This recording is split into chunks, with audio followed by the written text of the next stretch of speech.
Hello, everyone. I'm Keith George here to talk about EDL 854, the case study concerning missing Booster Club funds.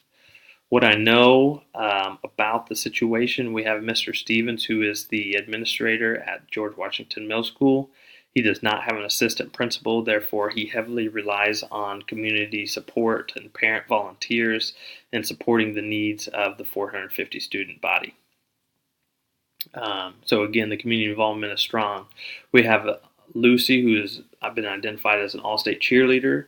She's been invited to march in the holiday parade in New York. We have Lucy's mom, known as Miss Bowman, who is a respected parent and a frequent volunteer at sporting events, working the concessions and gate and so forth.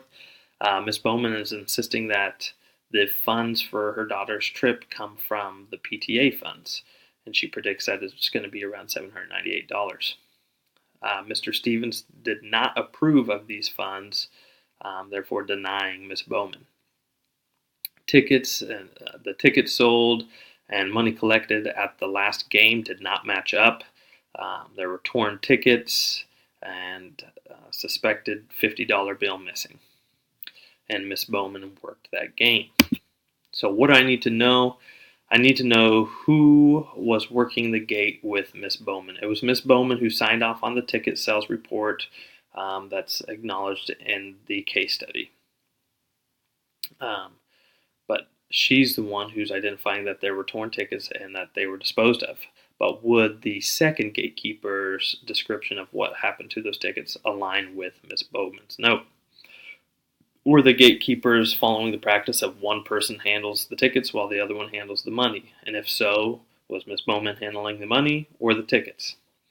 Did the sales report include signatures of both gatekeepers? Did they reconcile the tickets and money collected together, or was that solely Miss Bowman? Why were the damaged tickets discarded without the event coordinator's approval, i.e. Mr. Stevens' approval? Were the tickets being sold at the admission gate two-part tickets? If so, were both parts of tickets 78 through 88 discarded, or just the ones that are kept by the gatekeepers, meaning that those tickets were in fact sold? The problems. Obviously, we have an upset parent because funds were denied for her daughter's trip. There were damaged tickets. They were thrown away, supposedly without the coordinator's approval. The money collected does not match up with the tickets sold for admission, including those 10 torn tickets. And there's a suspected $50 bill missing from the cash bag, which led to further suspicion. Plan of action. Obviously, Miss Bowman is the person in question here. Regarding the gate admission and potential loss of $50. However, due to the strong connection between the school and the community and the heavily reliance on those supports, I think the situation has to be handled in a manner that still respects the integrity of the individuals involved and does not hinder any of those relationships with the community. Accidents do happen. I do not feel that Ms. Bowman should be publicly blamed for the incident, but should be questioned and given the option of returning funds if they were in fact taken.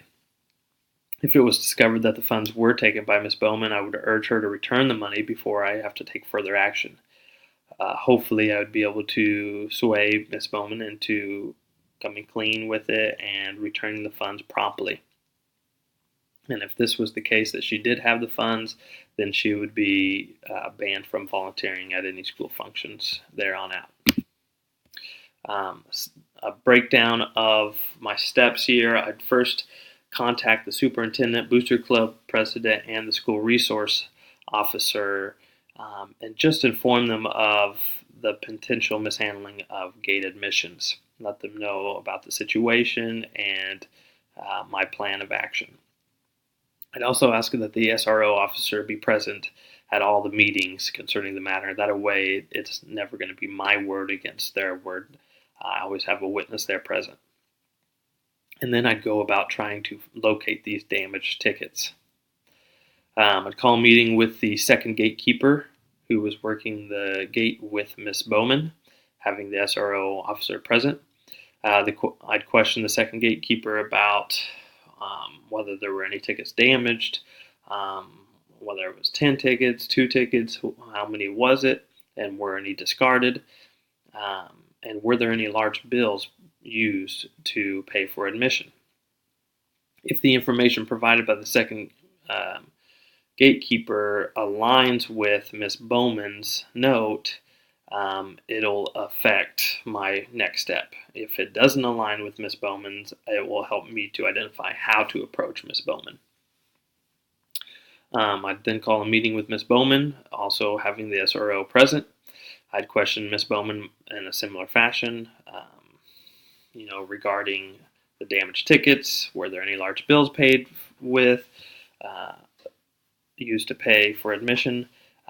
And if the stories check out between the two gatekeepers, maybe there was an honest accident, maybe there was a misunderstanding, and maybe Mr. Drumess didn't actually pay with a $50 bill. Or, maybe we just need to go about then locating what may have happened to this $50 bill. But if the stories do not align, I'd continue pushing Miss Bowman. I'd again push her or urge her to return the funds promptly. Otherwise, further consequences will occur. And again, I'd try to limit those consequences. After accounting for the funds, I'd report back to the superintendent and Booster Club president. And again, if Miss Bowman had taken the funds, then she would be banned from volunteering at school functions. I'd then review the safeguards and policies that are set in place for handling gate and concessions and just dealing with volunteers and making sure that we have policies in place where they understand the procedures that are set in place to safeguard these funds. Promoting the success of all students. In this case, again, I believe that the situation should be dealt with quietly in a manner that doesn't tarnish anyone's name or character and also protects the productive relationships that have already been established in the community and school. Obviously, the funds collected at the school through activities and so forth go to bettering the student's experience at the school. So by tracking down missing funds or establishing safeguards to protect these funds, it ensures that these funds collected do go to bettering the school and the student body. By handling the matter quietly, it keeps those relationships with the community intact. There's research that shows that the more parents are involved and the community's involved in the school, student performance increases. So we want to keep those relationships strong. And also the thought of a long drawn out case could hinder or tie up resources for students, affecting their performance. And then again, just establishing these policies and safeguards to protect student resources and then encouraging students to participate in extracurricular activities helps to promote student success. What was I thinking? I was surprised that Miss Bowman would think that the funds generated through the PTA or PTO should go to supporting her daughter's trip, because that is one student, not many. I was thinking that Miss Bowman probably took the $50 bill, just the way that the situation was set up. I was thinking that there should be more available supervisors made available to Mr. Stevens, considering he's the only administrator there. And I feel like Mr. Stevens did follow protocols. He had safeguards in place, pre-numbered tickets, so forth. What I was feeling upset that someone would be willing to take the funds away from the school. I was sorry for Mr. Stevens, who has to be the lone supervisor at all school activities. And I was also impressed with the community support.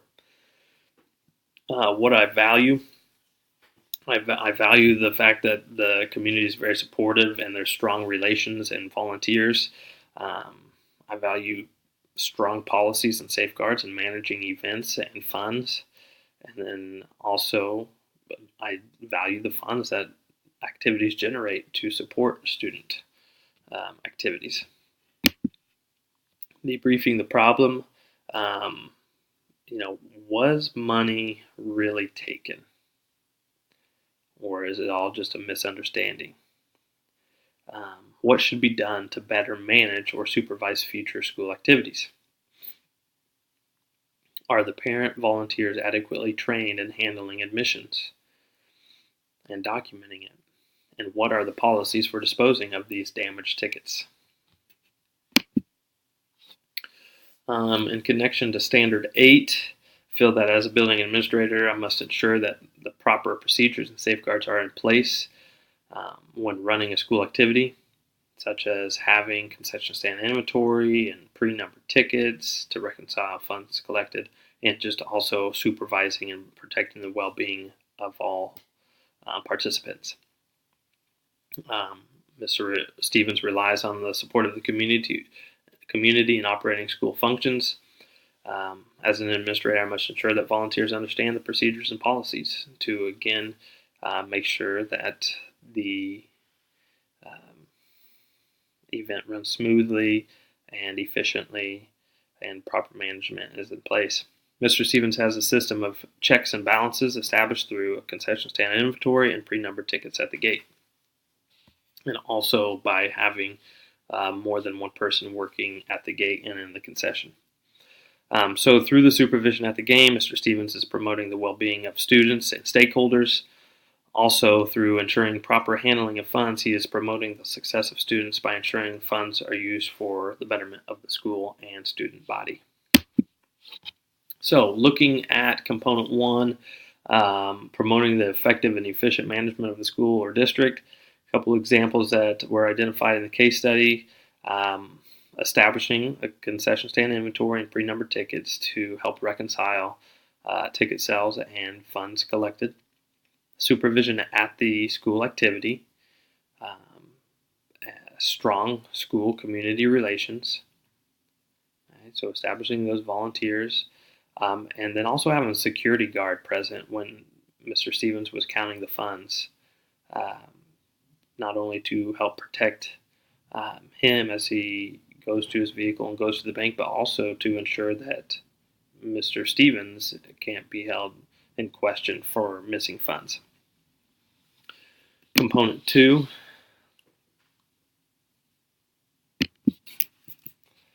promoting the social learning of every student.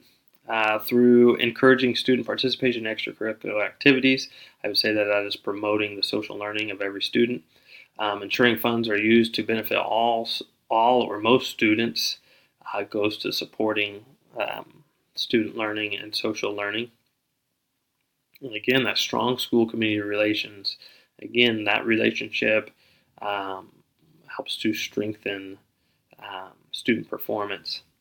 And then being present and interacting with students and parents. Mr. Stevens also appears to have a good connection with the community and with the student body. He knows parents and community members and students and builds those relationships.